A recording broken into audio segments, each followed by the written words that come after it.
Rosell अपना outfit को change कर कर ट्रेनिंग ग्राउंड में आ जाती है और टोरंटो के साथ बाकी सोल्जर को भी ट्रेनिंग देना चालू कर देती है। वे उन लोगों से पुशअप करवा रही होती है। तभी रोसेल फ्रस्ट्रेट होकर कहती है, तुम सब लोग इतना स्लो से क्यों पुशअप कर रहे हो? इतना कहते ही वे आगे कहती है, चलो चलो हम लोग फिर से शुरू से शुरुआत करेंगे। इतना सुनते ही टोरंटो पूरी तरीके से एग्जॉस्ट हो जाता है और वे कहता है, क्या ये औरत सच में एक डेविल है? रोसेल बाकी बचे सोल्जर को भी मॉनिटर कर रहे होती है।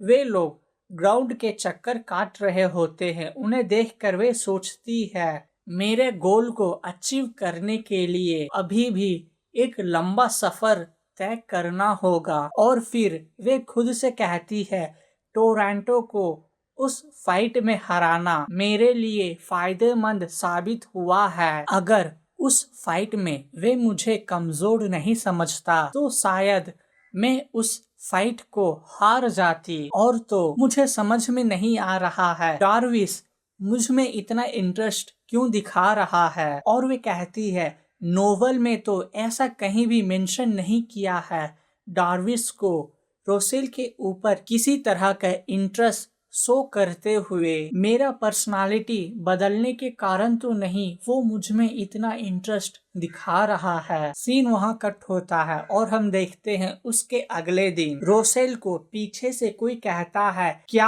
आप इस सुबह भी ट्रेनिंग करने के लिए यहाँ आए हैं? रोसेल जैसे ही पलट कर देखती है उसके सामने डार्विस रहते हैं। रोसेल पूछती है, आप यहाँ क्या कर रहे हैं? डार्विस कहता है, मैं भी यहाँ ट्रेनिंग के लिए आया हूँ। मैंने ये उम्मीद नहीं किया था डचस यहाँ होंगी। रोसेल इतना सुनते ही वे अपना रूटीन एक्सरसाइज करते हुए कहती है, ऐसा क्या? और वे खुद से कहती है, मुझे कोई परवाह नहीं, तुम एक्सरसाइज करो या फिर ना करो। डार्विस रोसेल का इस एटीट्यूड को देखकर हैरान हो जाता है। तभी वे बैठकर ध्यान लगाने लगता है और उसके बॉडी के चारों तरफ एक ब्लू कलर का ऑरा निकल रहा होता है, जिसे देखकर रोसेल हैरान हो जाती है और वे कहती है, क्या इस तरह के ट्रेनिंग को ही ऑरा ट्रेनिंग कहते हैं? नोवेल में ये बताया गया था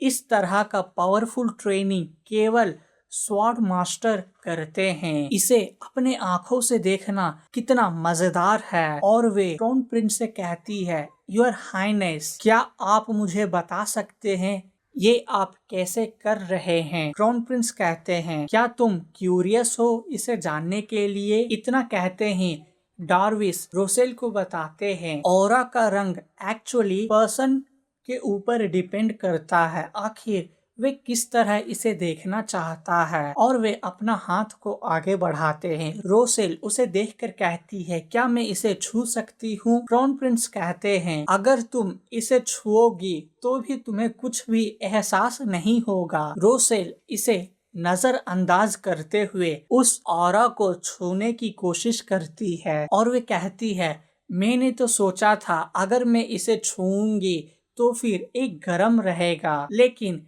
ऐसा कुछ भी नहीं है। डार्विस उसकी ओर देखकर मुस्कुराते हुए कहते हैं, मैंने रोसेल को इस तरह कभी नहीं देखा था। रोसेल उस ऑरा को छूने के चक्कर में क्राउन प्रिंस के एकदम नजदीक आ जाती है। तभी क्राउन प्रिंस उससे कहते हैं, तुम कभी भी बाहर नहीं निकलना पसंद करती हो, लेकिन आज ये पहली बार है मैं तुम्हारे चेहरे को इतने अच्छी तरीके से देख पाया हूँ। रोसेल ये सुनकर हैरान हो जाती है और वे खुद से कहती है, इस नोवेल का रोसेल तो इस तरह कभी नहीं करती है। और वे कहती है, अच्छा ऐसा क्या? तभी क्राउन प्रिंस वहाँ का माहौल ठंडा करते हुए कहते हैं, छोड़ो उस बात को, मैंने सुना है तुम्हें कई सारे लोग डेविल डच करके भी पुकारते हैं। रोसेल ये सुनकर कहती है, आपको ये सब कैसे पता चला? क्राउन प्रिंस मुस्कुराते हुए कहते हैं, अच्छा वो तो बस ऐसे ही उड़ते उड़ते मेरे कानों तक आ गए। रोसेल ये सब सुनकर और भी ज्यादा गुस्सा हो जाती है और वे अपने मन ही मन में कहती है, ऐसा लगता है यहाँ जितने भी नाइट्स हैं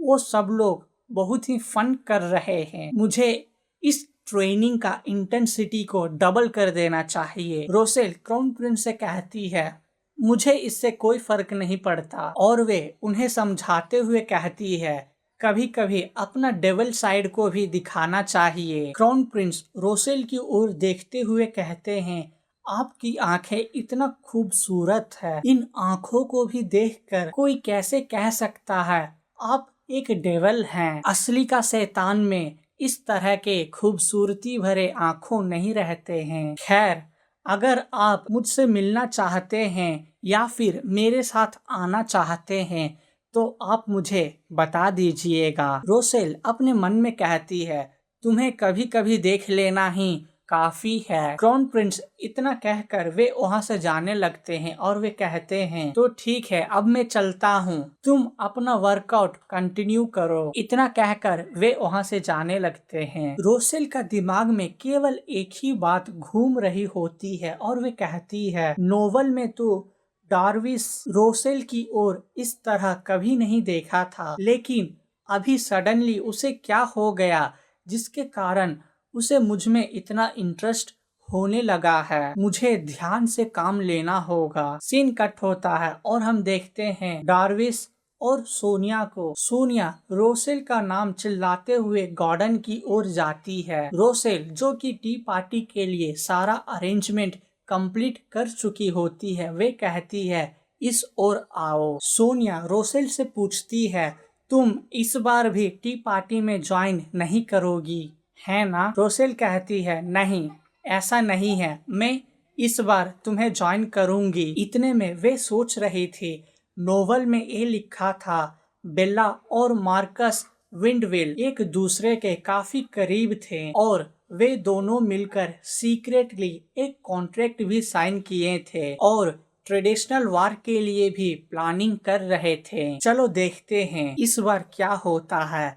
जिस तरह नोवेल में लिखा था वैसा होगा या फिर नहीं। इतने में सोनिया कहती है, मैंने लेडी बेला को अभी तक नहीं देखा, वे है कहाँ? और वे कहती है, मैंने उन्हें आखिरी बार उस समय देखा जब वे पैकिंग कर रही थी कहीं बाहर जाने के लिए। तभी रोसेल कहती है, हाँ, वे इस विला को छोड़कर बाहर घूमने के लिए गए हैं। इतने में हम देखते हैं उस टी पार्टी में बेला भी आ जाती है, जिसे देखकर रोसेल चौंक जाती है और वे कहती है, शैतान का नाम लिया और वे हाजिर हो गई। बेला क्राउन प्रिंस को देखकर ग्रीट करते हुए कहती है, आपसे मिलकर बहुत ही अच्छा लगा योर हाइनेस। क्राउन प्रिंस और सोनिया उसे देख रहे होते हैं। रोसेल जो कि उसे इस तरह इग्नोर कर रही थी मानो वो वहाँ है ही नहीं। इतने में बेला कहती है, रोसेल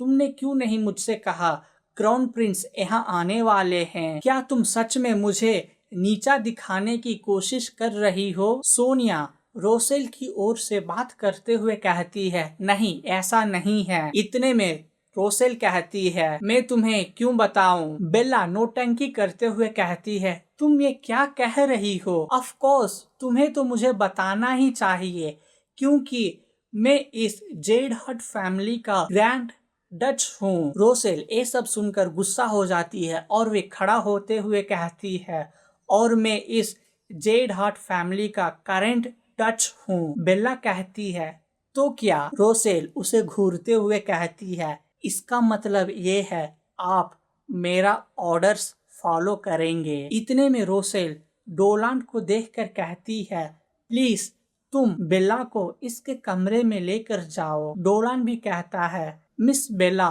चले यहाँ से। बेला ये सुनकर आग बबूला हो जाती है और वे कहती है, तुम्हारी इतनी हिम्मत? इतना कहते ही वे डोलान के ऊपर हाथ उठा देती है और इसी के साथ ये चैप्टर खत्म होता है।